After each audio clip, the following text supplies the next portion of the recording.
Hi everyone, welcome to our YouTube channel.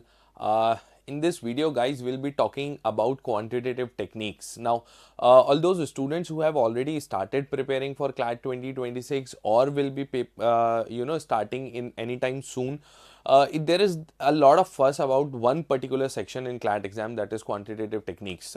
First of all, the name is a little different, थोड़ा सा different नाम है और typically CLAT के students को maths कुछ खास पसंद नहीं होती है, ठीक है. तो this is for sure one of the most dreaded sections out of the 5, but guys you need not to worry about it, ठीक है. इस वीडियो के अंदर I'll guide you from beginning till the end कि आपको किस तरीके से तैयारी करनी है, what should be done, what are the do's and what are the don'ts. Okay, चलिए begin करते हैं. तो first thing which we'll be discussing here is the overview of the exam कि हमें क्या expected है हमसे, किस तरीके से हमें प्रिपरेशन करनी होती है, किन चीज़ों पे हम यहाँ पे प्रिपरेशन कर रहे हैं.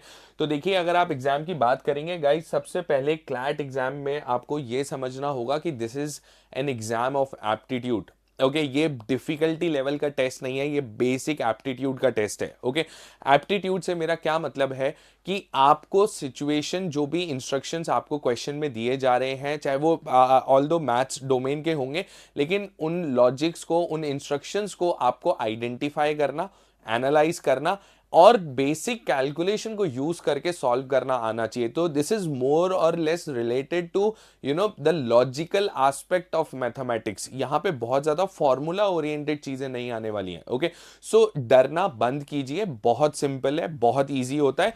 बेसिक एप्टीट्यूड पे हम यहां पे बात करते हैं. ओके, दूसरी चीज टॉपिक्स के बारे में अगर हम देखें तो देखिए, मैथ्स को लेकर के बहुत वाइड रेंज है टॉपिक्स की, ठीक है. कौन से टॉपिक्स क्लैट के अंदर हमसे पूछे जा रहे हैं गाइस? हमसे बेसिक मैथ्स पूछा जा रहा है. बेसिक मैथ्स का मतलब it has been clearly stated in the guidelines of CLAT consortium issued by the CLAT consortium कि आपको 9th-10th लेवल तक की मैथमेटिक्स आपसे पूछी जाएगी. That means all those who have not opted for maths as their main subjects in 11th और 12th, you don't need to worry about it. ऐसा कोई टॉपिक क्लैट के एग्जाम में नहीं है जो कि आपकी 11th-12th की मैथ से उठ करके आ रहा है, ठीक है. बेसिक मैथ्स है. 8th, 9th, 10th के अंदर आप जो बेसिक टॉपिक्स करते हो, उन्हीं चीजों के इर्द गिर्द क्वेश्चंस आपसे पूछे जाते हैं. Okay, now talking about the questions, कितने क्वेश्चंस हमसे पूछे जा रहे हैं? I hope you all know this. There are 12 questions as of now. अभी तक की गाइडलाइंस के अकॉर्डिंग 10% वेटेज है, 120 मार्क्स का आपका टोटल पेपर होता है.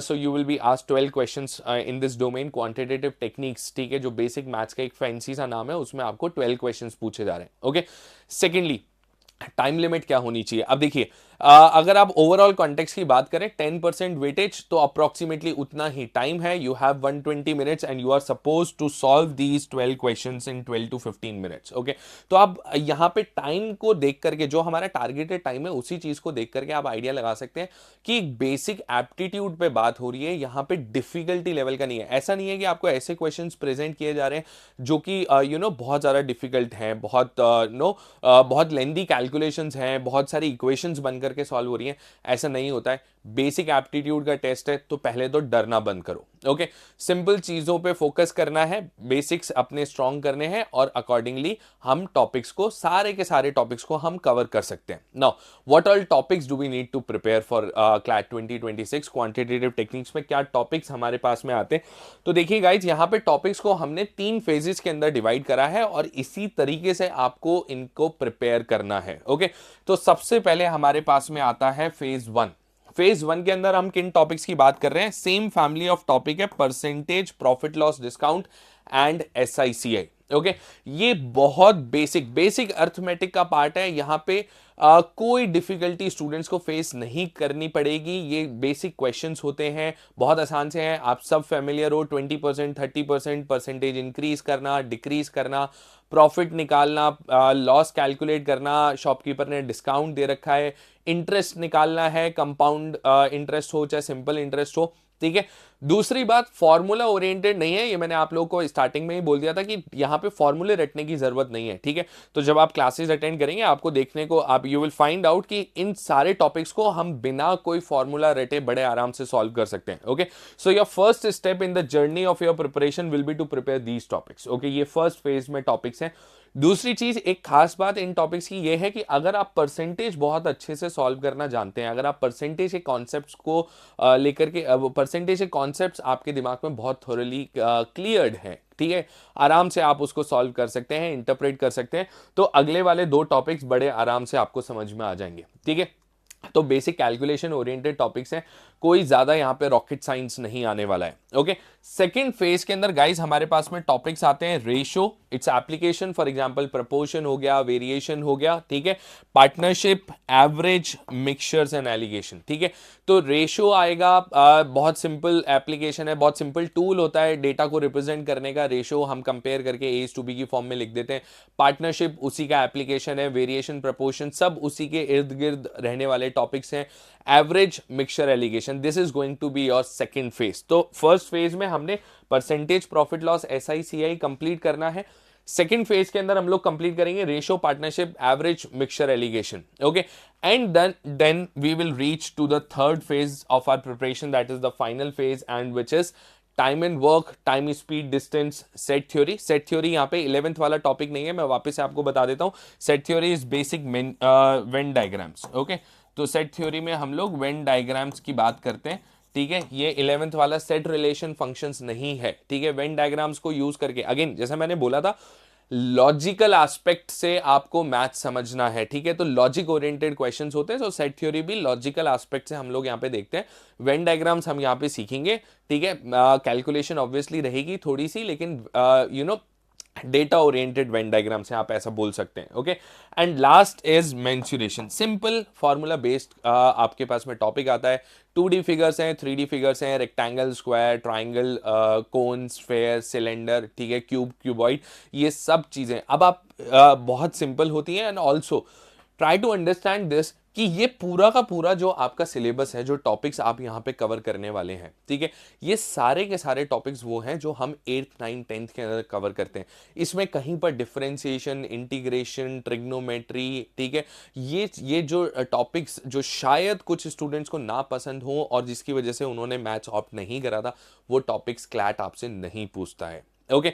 सो कोई कंफ्यूजन होना ही नहीं चाहिए दिमाग में, क्रिस्टल क्लियर है कि 8th 9th 10th के बेसिक टॉपिक्स हैं, और ये वो सारे टॉपिक्स हैं जो कि हम करेंगे, जो कि हमें तैयार करने हैं और इसी ऑर्डर में प्रिपेयर करने हैं। माइंड यू, आप ये नहीं कर सकते हो कि आपने लास्ट वाला सर सबसे पहले उठा के कर लेते हैं। हाँ ठीक है, मेंसुरेशन आप मे भी कर पाए क्योंकि इंडिविजुअल टॉपिक है, लेकिन time and work, time, speed, distance बिना रेशो, परसेंटेज पढ़े it is going to be very difficult. तो फ्लो आपको बहुत अच्छे से पता होना चाहिए, ठीक है। जब आप तैयारी करने वाले हैं, आप प्रिपेयर करने वाले हो नेक्स्ट ईयर के एग्जाम के लिए, तो आपके दिमाग में चीजें एकदम क्रिस्टल क्लियर होनी चाहिए कि what I need to study and how do I need to study. मेरे को एक वो फ्लो चार्ट क्लियर होना चाहिए कि इस ऑर्डर में मैं इन टॉपिक्स को कंप्लीट करने वाला हूं, ओके।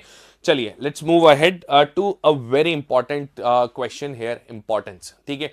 देखिए, टॉपिक्स हमने डिस्कस कर लिए, हमें पता है क्या हमें पढ़ना है यहाँ पे, लेकिन फिर भी कुछ लोगों के दिमाग में एक थॉट आता है कि सर 12 मार्क्स का ही तो सेक्शन है, ठीक है भाई, हम 120 में से 12 मार्क्स हटा भी देते हैं तो मैं 108 मार्क्स आराम से स्कोर कर सकता हूं एग्जाम के अंदर, and I will be through to one of the top 4 colleges, that is my aim, right. Guys listen to me, आपको ये बात अपने दिमाग से निकालनी पड़ेगी कि आप किसी भी सेक्शन को आप कंप्लीटली इग्नोर करके जा रहे हो, नहीं होगा पॉसिबल, ठीक है। ये मैं आपको फर्स्ट इंस्टेंस पे ही क्लियर कर देता हूं। This is like fighting a war and a soldier can not leave one of his और हर टूल आउटसाइड। कोई ऐसा नहीं होता है कि आप लड़ाई करने गए और आपने अपनी एक मशीन गन साइड में रख दी है, सिर्फ आप ग्लॉक पिस्टल और ग्रेनेड लेकर के चले गए हैं, ठीक है, नॉट गोइंग टू हैपन। ये बहुत इंपॉर्टेंट सेक्शन है, in fact each and every section is important and so is quantitative techniques, ठीक है। Also go through the allotment list, जो पिछले साल के रिजल्ट्स हैं उनको थोड़ा सा एक बार स्टडी कीजिए, आपको एक आइडिया लगेगा कि एक एक मार्क पे, ठीक है, there are hundreds of students जिनका जो कि स्टैंड कर रहे हैं। तो आप सोच के देखिए 12 मार्क्स पे अगर आप 12 मार्क्स को कंप्लीटली इग्नोर करके जा रहे हो तो आप फॉर श्योर अपने टॉप कॉलेजेस के ड्रीम के अंदर आपने खुद से एक हर्डल क्रिएट कर दिया है। दूसरी बात, एक बात हमेशा याद रखना, मैथ्स शायद या क्वांटिटेटिव टेक्निक्स शायद आपके सिलेक्शन और रिजेक्शन का क्राइटेरिया नहीं होगा, लेकिन ये डेफिनेटली आपका कॉलेज अपग्रेड करा देता है। एंड स्पेशली अगर पिछले 2 साल का पेपर कंसीडर करें, if we talk about CLAT 2024, CLAT 2025, ठीक है, तो दोनों साल पेपर इजी आया था and quantitative techniques played a very very very important role in the selection of students, ठीक है। तो जब पेपर आसान आता है, that is what we expect from any कोई भी कॉम्पिटेटिव एग्जाम की तैयारी कर रहे हैं, हमारी सबकी एक्सपेक्टेशन होती है एज ए स्टूडेंट की आसान पेपर आए। आसान पेपर में मार्जिन ऑफ एरर बहुत लिमिटेड होता है, इनफैक्ट ना के बराबर होता है। तो एक 12 मार्क्स के पूरे सेक्शन को इग्नोर कर देना can be a blunder, don't do it, okay. तो इस थॉट को तुरंत अभी जैसे ही आप ये वीडियो देखकर खत्म कर रहे हो, अपने दिमाग से निकाल देना कि आप मैथ्स को किसी भी तरीके से इग्नोर कर सकते हो, okay. You can't do that, right. चलिए, let's move ahead now. Let's talk about how to reach to our end goal. आपके लास्ट गोल तक पहुंचना कैसे है, क्लैट के एग्जाम तक में हमें क्या किस ऑर्डर में प्रिपेयर करना है, टॉपिक्स हमें पता है। अब हर टॉपिक को इंडिविजुअली किस तरीके से तैयार करना है, तो what should be our road map to success. सबसे पहले सबसे इंपॉर्टेंट, हर टॉपिक के कॉन्सेप्ट्स आपके दिमाग में बहुत अच्छे से क्लियर होने चाहिए, ठीक है। देखिए, जैसा मैंने आपको स्टार्टिंग में भी बोला था, लॉजिकल ओरिएंटेड है, लॉजिक ओरिएंटेड है ये मैथ्स, तो कॉन्सेप्ट्स बहुत इंपॉर्टेंट है। या ऐसा नहीं होगा कि आपने एक फॉर्मूला बुकलेट बनाया, आपने उसके अंदर 100 फॉर्मूलाज लिखे हैं, उनको आपने रट लिया लास्ट के 2 दिन में, और उसके बाद में आप उस पर बेस वैल्यूज डाल के क्वेश्चन आंसर करके आ गए। Not going to happen, okay. तो the first step would be to thoroughly understand the concept of each and every topic. Her topic को जब आप स्टार्ट कर रहे हो तो पहले उसके बेसिक कंसेप्ट पे आपको फोकस करना है। वो हर कॉन्सेप्ट, चाहे वो बहुत ट्रिवियल सी इंफॉर्मेशन हो कि यार एक नंबर को इंक्रीज करने के लिए 20% निकाल के ऐड करूं या 120% निकाल दूं, तो ऑब्वियसली 120% निकालना ज्यादा बेटर है। चाहे ये बहुत छोटा सा टेक्निक है, ये कितनी भी छोटी छोटी टेक्निक है, लेकिन ये सब साथ में मिलकर के बहुत इंपॉर्टेंट रोल प्ले करती हैं इन इंटरप्रेटिंग द क्वेश्चंस। तो हर छोटे से छोटा कॉन्सेप्ट आपको बहुत अच्छे से क्लियर होना चाहिए, okay. Your second part would be to solve standard questions. Standard questions, अब देखिए, क्लैट की अगर हम बात करते हैं तो क्लैट में डेटा ओरिएंटेड क्वेश्चंस ज्यादा आपसे पूछे जा रहे हैं। वो केसलेट हो सकते हैं, वो ग्राफ बेस्ड क्वेश्चन भी हो सकते हैं। 2020 के अंदर ग्राफ बेस्ड क्वेश्चन भी आया था हमारे पास में, एक बार ग्राफ और टेबल बेस्ड क्वेश्चन था। मेंसुरेशन के अंदर भी टेबल का यूज किया गया था डेटा को रिप्रेजेंट करने के लिए, ठीक है। तो किसी भी फॉर्मेट का क्वेश्चन आ रहा हो, सबसे पहले कंसेप्ट्स इंप्रूव तब होंगे गाइस जब आप इन कंसेप्ट्स को छोटे छोटे इंडिविजुअल सिंगल लाइनर क्वेश्चंस के अंदर टेस्ट करोगे, ठीक है।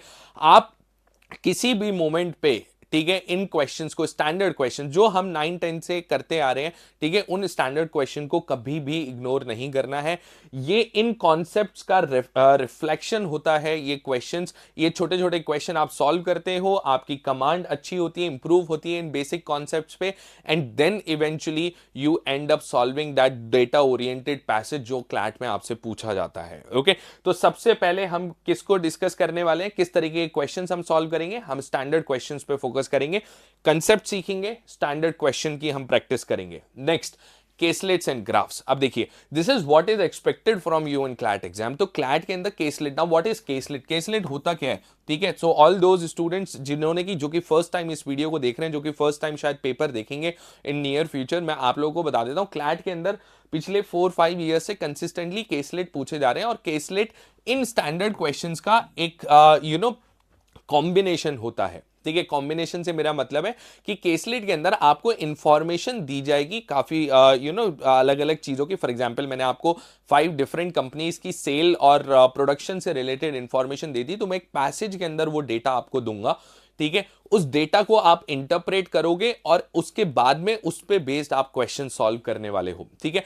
अब ये इंटरप्रिटेशन वाला जो पार्ट है ना, देखिए, फाइनल कैलकुलेशन तो एक अलग चीज है, जो इंटरप्रिटेशन वाला पार्ट है, that is directly related to your understanding of these standard questions. And standard questions आप तब सॉल्व कर पा रहे हैं जब आपके बेसिक कॉन्सेप्ट्स क्लियर है, ओके। तो I hope you can connect all these dots and realize कि ये एक पर्टिकुलर फ्लो चार्ट है जो कि हमें हर टॉपिक के अंदर फॉलो करना है। हम चाहे परसेंटेज पढ़ें, चाहे हम इंटरेस्ट कैलकुलेट करें, चाहे हम प्रॉफिट लॉस डिस्काउंट पढ़िए, चाहे आप रेशियोज का यूज कीजिए, चाहे आप टाइम एंड वर्क पढ़ें, चाहे आप टाइम स्पीड डिस्टेंस करें, ठीक है।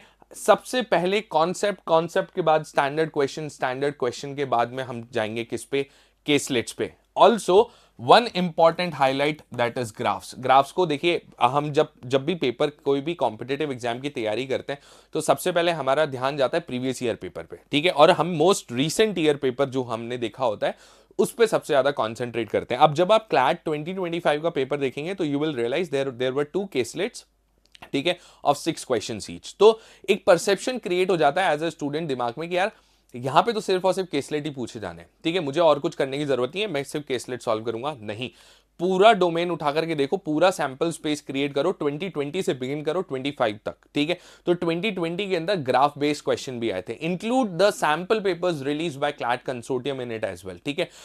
हम लोग एक पूरा एक मॉड्यूल भी प्रोवाइड करते हैं जिसमें कि प्रीवियस ईयर क्वेश्चन पेपर्स और सैंपल पेपर्स का कंपाइलेशन होता है।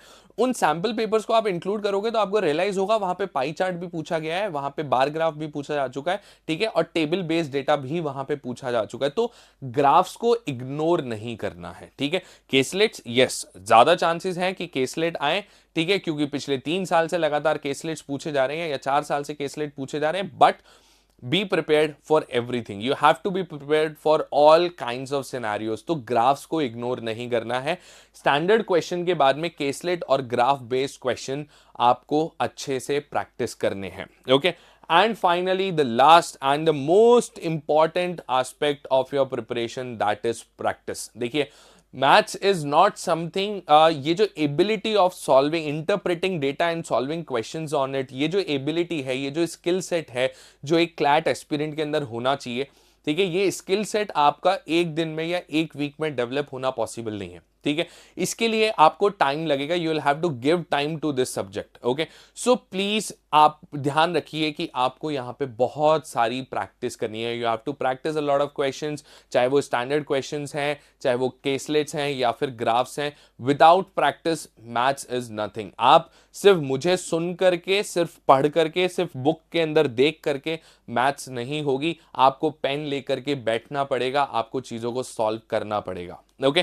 So this is the complete roadmap for your success in quantitative techniques. We'll start with concepts, then we'll shift to standard questions, then we'll move on to caselets and graphs, and finally बहुत सारी practice, right guys?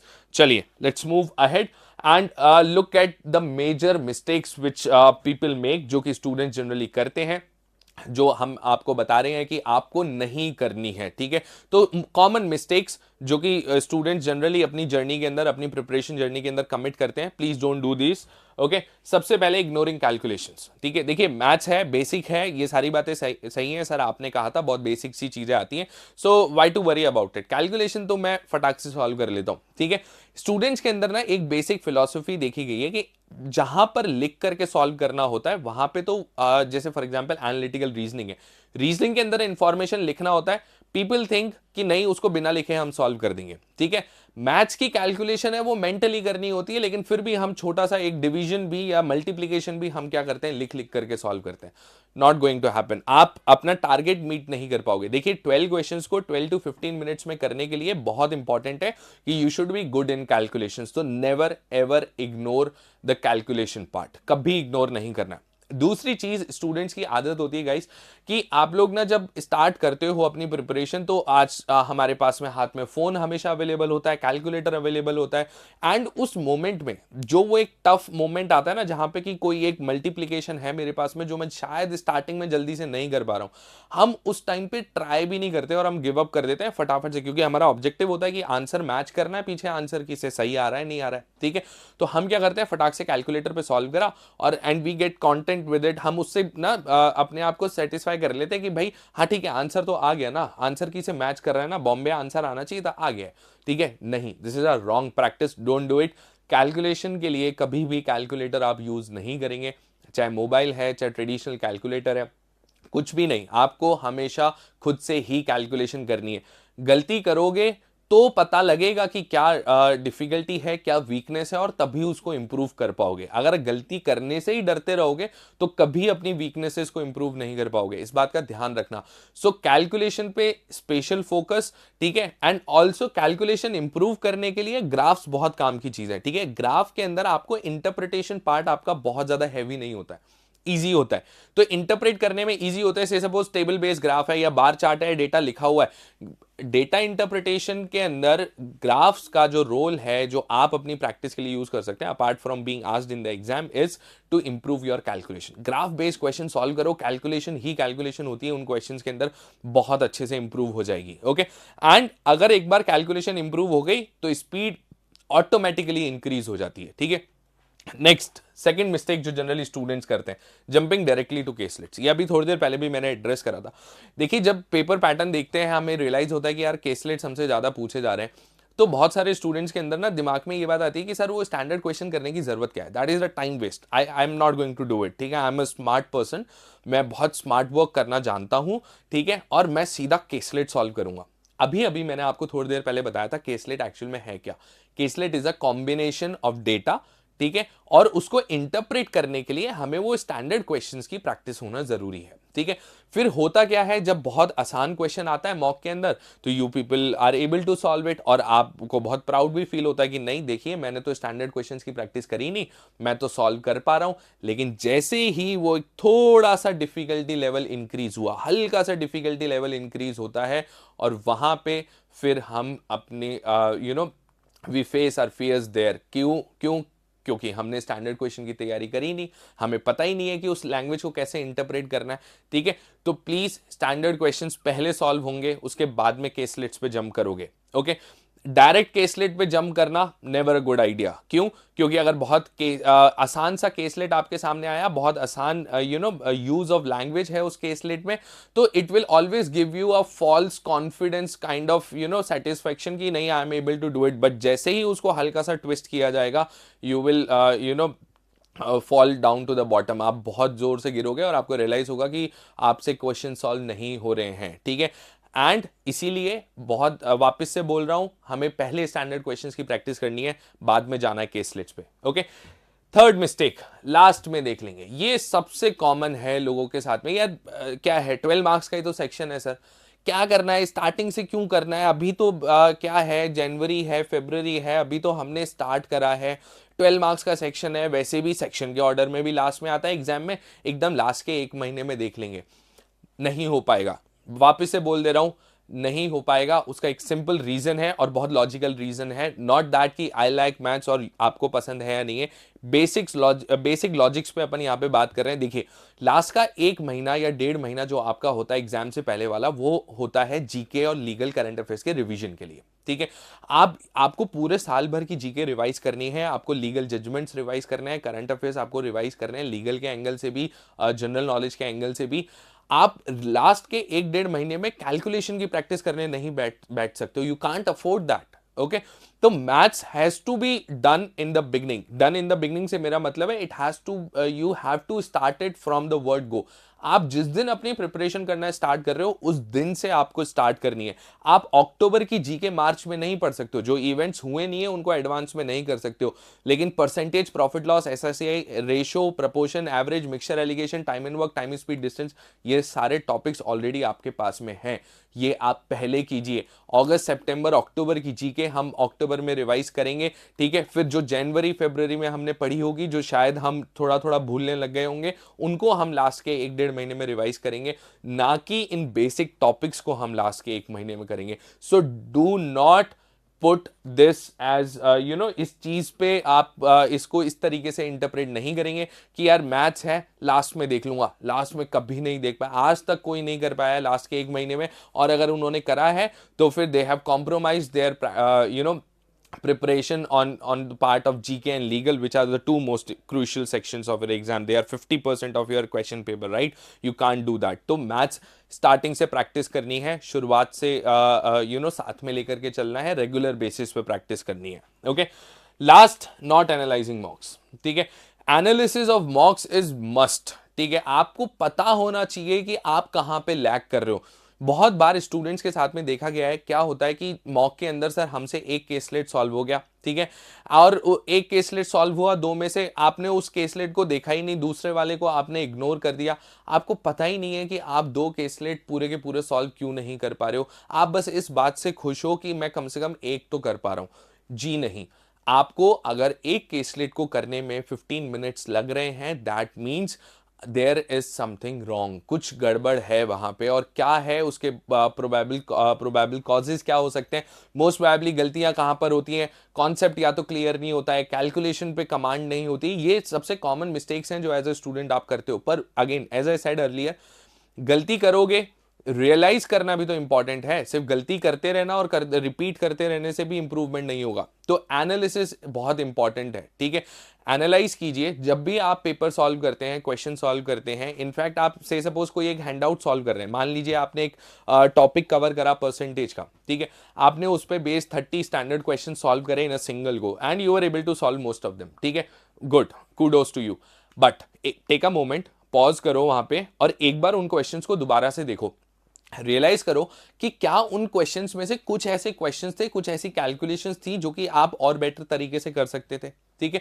क्या कुछ ऐसी चीजें थी जो कि आप बिना लिखे कर सकते थे, क्या कोई ऐसे क्वेश्चंस थे जहां पे कि आप ऑप्शंस का यूज कर सकते थे, ठीक है। ये सारी चीजें करनी होती हैं जब भी आप मॉक देते हो या आप क्वेश्चन सॉल्व कर रहे हो, ठीक है। तो analysis part is not just limited to mocks, okay, it is limited to your basic practice as well, और it goes over to your basic practice as well, कि जब भी आप क्वेश्चन सॉल्व कर रहे हो, आपने बंच ऑफ क्वेश्चन सॉल्व करा है, आप उसको दोबारा से रिविजिट करो और देखो कि कहीं से टाइम बच सकता था क्या। ये छोटी छोटी सी चीजें ही लॉन्ग टर्म के अंदर बहुत इंपैक्ट क्रिएट करेंगी, okay. So to all those students जिन्होंने की पहले तैयारी कर रखी है या अब करने वाले हैं, जो करने वाले हैं उनको तो मैंने पहले से एडवांस में आपको बता दिया है कि आपको क्या चीजें नहीं करनी है, ठीक है, किस तरीके से प्रिपेयर करनी है।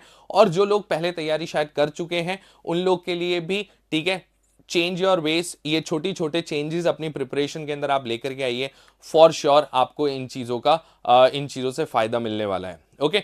सो that's it people, that's it in this video, stay tuned to our channel, thank you so much, take care, enjoy yourselves.